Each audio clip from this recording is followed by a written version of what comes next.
Sa tribulation po ay maraming kamanghamanghang magaganap. By that time, na-rapture na po ang church. Tayo po ay nasa heaven na. Okay? Pero, after 7 years, tayo ay babalik dito. Hulaan nyo kung sino kasama natin. Si Jesus Christ. Mangunguna si Jesus Christ sa atin. Yun na po yung second coming ni Jesus Christ, ni Lord Jesus Christ. At tayo po yung armies of heaven na tinatawag niya. Tayo po yung nasa likod po niya. Mga believers niya, mga hukbo, sabi ng Biblia. Yun po ang correct interpretation dito. Okay? So, yung mga angels po, during the tribulation, sila po yung mag-pre-preach sa mga tao. Okay? I-pre-preach nila yung gospel of the kingdom. Okay? Gospel of the kingdom, kaiba po yan sa gospel of grace. Tandaan po natin, tribulation na po. Tapos na po ang grace period. Sapagkat, kailan ba natapos ang grace period? Matatapos ang grace period the moment na ma-rapture na ang church. After the rapture, pasok na po yung tribulation. Kaya ang gospel po dyan ay, okay, may halo na pong works. Believe in Jesus, pero may halong works. Yan ang ipapangaral ng mga angels. Bukod po sa mga angels, yung dalawang witness na pinapaniwalaan ng majority, ito po ay si Moses at saka si Elijah. Sila po ay mabubuhay muli para yung sila yung maging two witnesses. Okay? Sila po ay binabanggit po ng Bible. So sa Bible po, wala po nakakalito. Aralin mo lang. Just get the correct interpretation. Rightly dividing the scriptures means maglilid ito ng mas malalim na kaalaman. Okay? So wag po tayong malilito sapagkat yung binabanggit po dyan na mangangaral yung mga anghel, ito po ay sa tribulation period. Literal na anghel, tulad ng mga lumilipad na yan. Ganyan po. Okay? So, nakakalungkot na may napanood po ko kani-kanina lang po. Hindi na po ako magbabanggit. At least, no naming names, no? Ang sabi niya, natutupad na raw yung mga nasa Matthew 24, yung mga nasa aklat ng Revelation.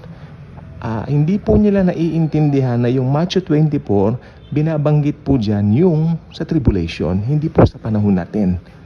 Okay? At yung isa naman, sabi niya kanina, nakalimutan ko na pero sabi niya, may sinasabi siya tungkol itong mga angels na ito. Sabi niya, nangangaral yung mga anghel, ngayon na raw yun.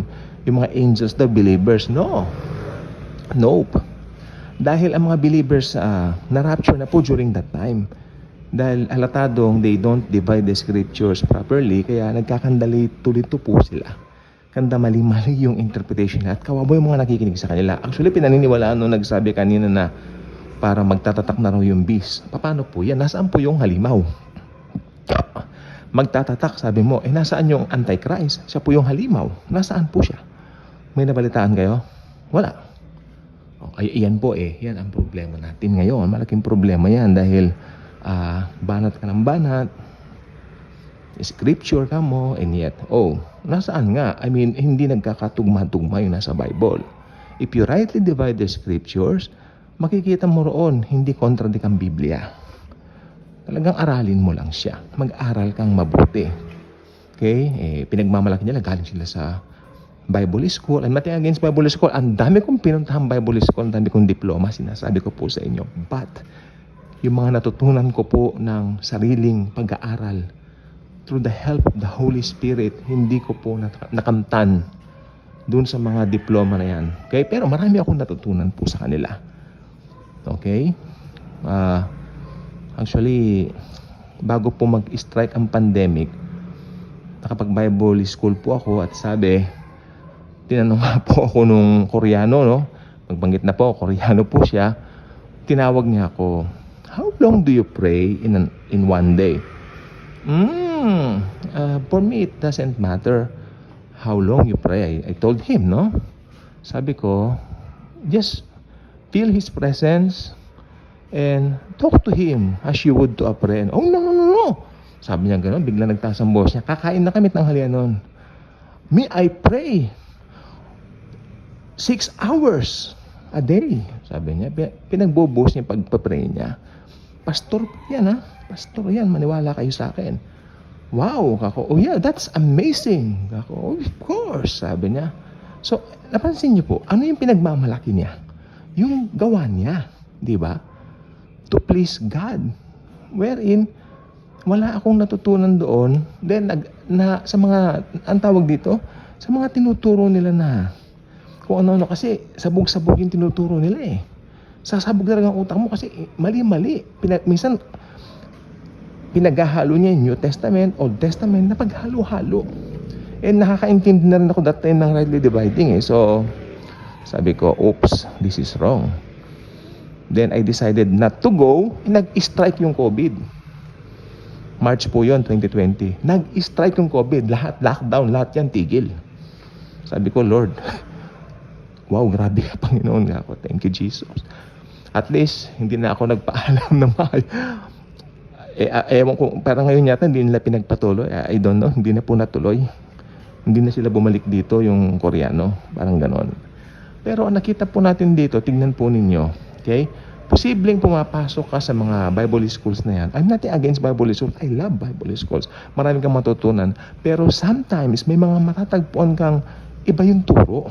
Okay? At ang isa pang requirement nila,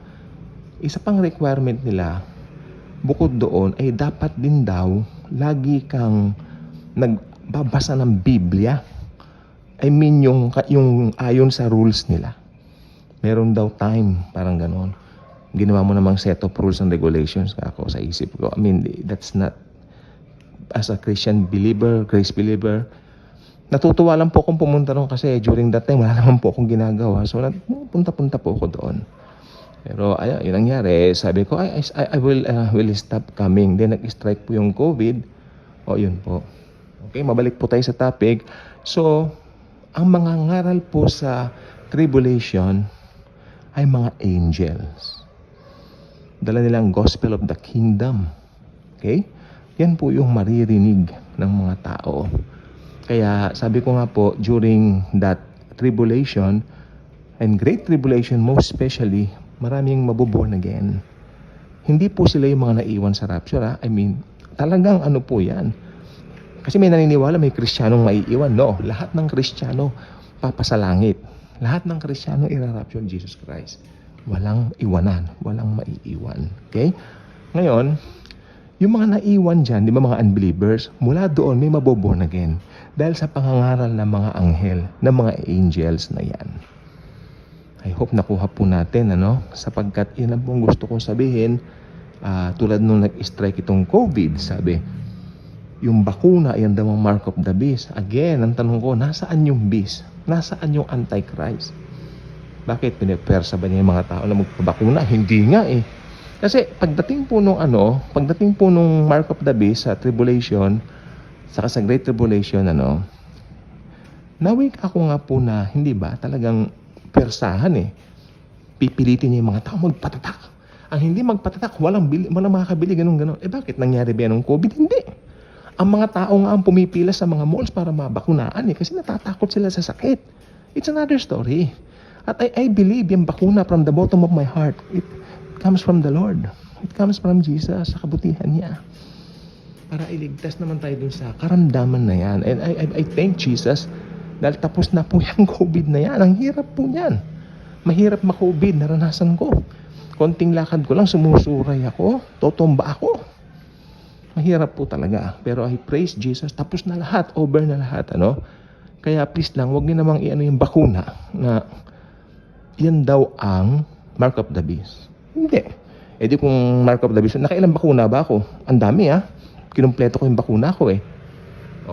So, may mark of the beast na ba ako? Of course not. Hindi. Padala ni Jesus yan. Grace ni Jesus yan. So, wag nating ipagtaka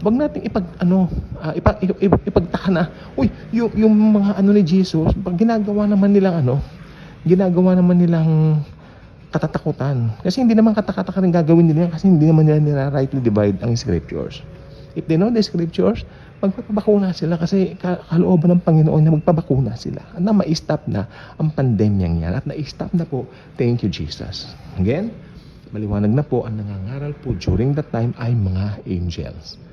Okay? Sila po ay sinugo that time ng Panginoong Hesukristo. Subscribe na po kayo dito. I invite you to like and share. Nang marami rin pong mabless. Thank you. And Jesus truly loves us all.